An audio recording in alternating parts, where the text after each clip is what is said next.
forgiveness from the virus. Now we live in a world of so much of microorganisms.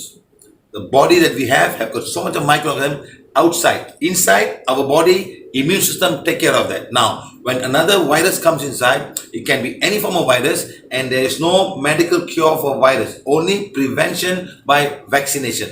When the virus comes, it's your immune system that will have to fight it and keep your body safe from all of these things. So our body is constantly, so like that, when a virus comes to our body, we have to ask forgiveness from the virus. For reason you come in, please leave my body. And we have been very successfully helped many people who got virus infection by asking forgiveness, and also eventually we will deactivate the virus, so the virus will leave the body and go. It's not the actually virus, the energy of the virus will leave and go, and you will become better. So like that, because special one only found in this booklet for the virus and bacteria and protozoa that enter our body. Thank you, thank you, thank you. ఇప్పుడు మనం ఎన్నో సూక్ష్మజీవులతో నిండిన లోకంలో జీవిస్తున్నాము. మన శరీరంలోనూ శరీరానికి వెలుపల ఎన్నో సూక్ష్మజీవులు ఉంటాయి.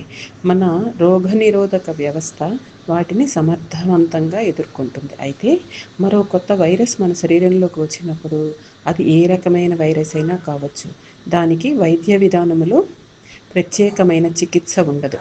వైరస్లకు ముందస్తు నివారణ మాత్రమే ఉంటుంది. అంటే టీకాలు లాంటివి వేయించుకుని వైరస్ రాకుండా జాగ్రత్త పడాలి. ఒకవేళ వైరస్ శరీరంలోనికి వచ్చినప్పుడు దాన్ని ఎదుర్కొనటానికి మన రోగనిరోధక శక్తే పనిచేయాలి. అది మన శరీరాన్ని రక్షించాలి. అలాంటప్పుడు మనం మన శరీరంలో ఉన్న వైరస్తో సంభాషిస్తూ వాటిని క్షమించమని కోరాలి. మీరు నా శరీరంలో యాక్టివేట్ అవ్వటానికి కారణం ఏదైనా దయచేసి నన్ను క్షమించి నా శరీరం నుండి బయటికి వెళ్ళండి అని మనం కోరాలి. వైరస్ ఇన్ఫెక్షన్తో బాధపడుతున్న చాలామందికి క్షమాప్రార్థనల ద్వారా మేము సహాయం చేశాము. తద్వారా ఆ వైరస్ను మనం డీయాక్టివేట్ చేయగలుగుతాము.